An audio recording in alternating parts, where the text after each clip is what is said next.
Oke, topik bab 6 persamaan linear, subtopik 6.1 persamaan linear dalam satu pemboleh ubah. Oke, persamaan linear dalam satu pemboleh ubah ialah persamaan yang terdiri daripada nombor dan juga ungkapan algebra linear. Oke, sebagai contoh di bawah ini merupakan ungkapan ataupun persamaan linear. Contohnya 2A tambah 3 sama dengan 8, P tambah Q sama dengan 4 dan juga 7 tolak H sama dengan 3H. Okey, persamaan linear dalam satu pemboleh ubah pula ialah persamaan linear yang hanya mempunyai satu pemboleh ubah sahaja. Okey, contoh ada tiga persamaan linear di sini. Okey, yang manakah persamaan linear dalam satu pemboleh ubah? Okey, maksudnya cuma ada satu pemboleh ubah saja, iaitu yang ini 2A tambah 3 sama dengan 8 sebab ada satu pemboleh ubah iaitu A. Manakala P tambah Q bukan persamaan linear dalam satu pemboleh ubah sebab ada dua pemboleh ubah iaitu P dan juga Q. Manakala 7 tolak H sama dengan 3H merupakan persamaan linear dalam satu pemboleh ubah sebab cuma ada satu pemboleh ubah iaitu H. H ini dianggap satu pemboleh ubah yang sama. Okay, tengok contoh seterusnya. Ciri-ciri persamaan linear dalam satu pemboleh ubah. Okay, contoh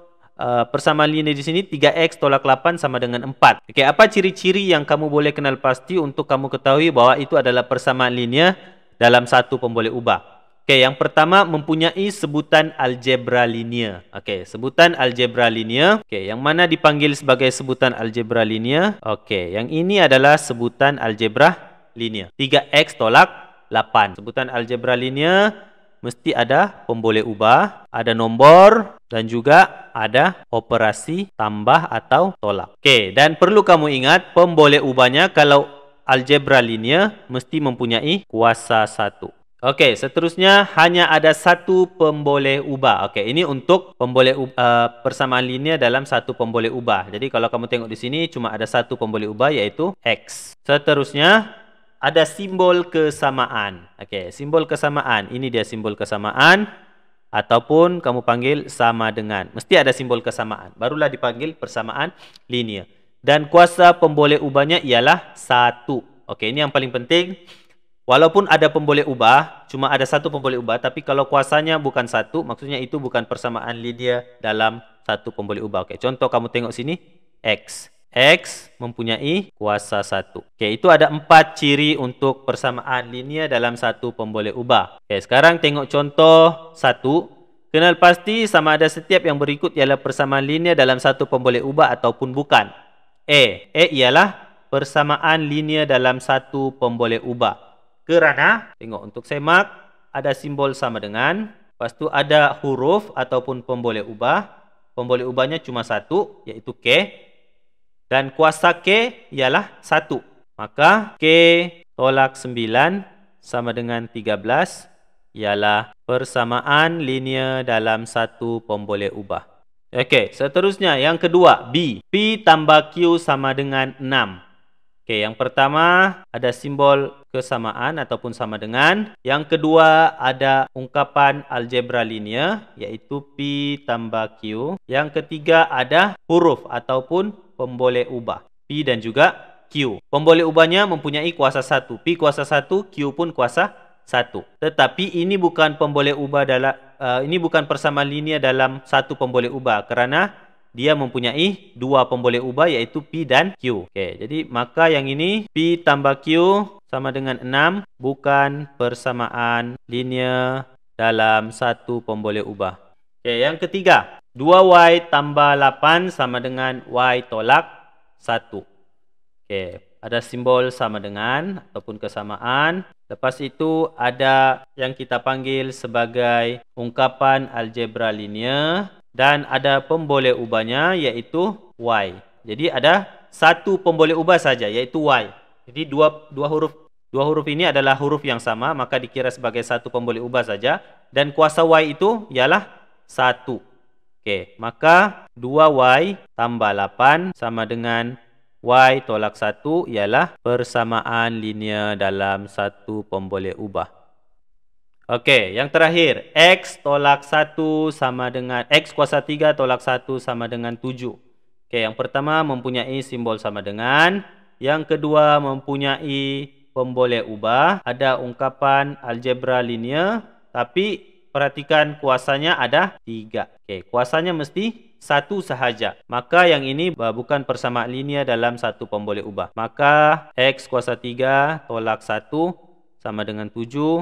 Bukan persamaan linear dalam satu pemboleh ubah. Okey, seterusnya. Langkah-langkah untuk membentuk persamaan linear. Okey, yang pertama kamu perlu kenal pasti pemboleh ubah dalam situasi yang diberi. Yang kedua, cari hubungan dan tentukan operasi aritmetik yang terlibat. Sama ada operasi tambah, tolak, darab ataupun bahagi. Dan yang ketiga, bentukan persamaan linear dengan tanda kesamaan. Okey, mesti ada simbol sama dengan. Okey, kita tengok contoh di sini. Bentukan persamaan linear bagi satu pemboleh ubah dalam satu pemboleh ubah bagi setiap pernyataan yang berikut. Hasil tambah suatu nombor dengan 10 ialah 15. Okay. Contohnya, katakan nombor itu ialah X. Kita tidak tahu berapa nilai untuk nombor tersebut. Suatu nombor yang kamu tidak ketahui itu kamu letakkan X. Okay. Maka X suatu nombor hasil tambah. Jadi gunakan operasi tambah dengan 10 ialah 15. Gunakan simbol sama dengan 15. Maka inilah persamaan linear dalam satu pemboleh ubah yang kamu sudah hasilkan. X tambah 10 sama dengan 15.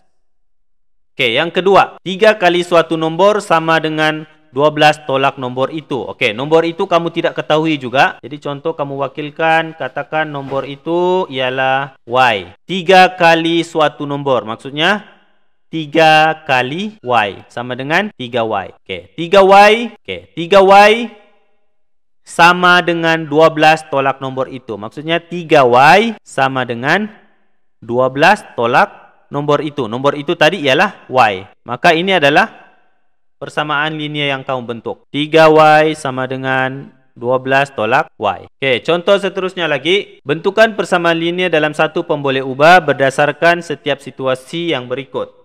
Ada X batang pen dalam sebuah kotak. Aiman membeli 4 buah kotak dan mendapat 60 batang pen. Okey, yang ini sudah ditentukan pemboleh ubahnya ialah X. Dalam sekotak mempunyai X batang pen. X batang pen dalam sebuah kotak. Aiman membeli 4 kotak. Maksudnya 4 darab dengan X dan mendapat 60 batang pen. Maka selesaikan 4 darab X sama dengan 4X. 4X sama dengan 60. Okey, ini persamaan linear yang akan kamu bentuk berdasarkan situasi yang diberi. Okey, contoh yang kedua pula. Tio mempunyai seutas tali yang panjangnya 120 cm.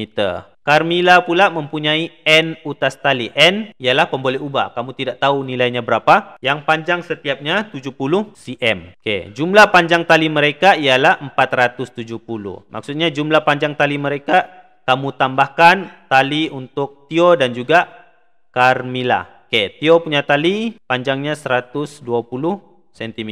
Tambah dengan Carmila punya tali ada N. N bilangannya darab dengan 70 setiap satu itu. Jadi 70 N sama dengan 470. Okey, inilah persamaan yang kamu dapat bentuk.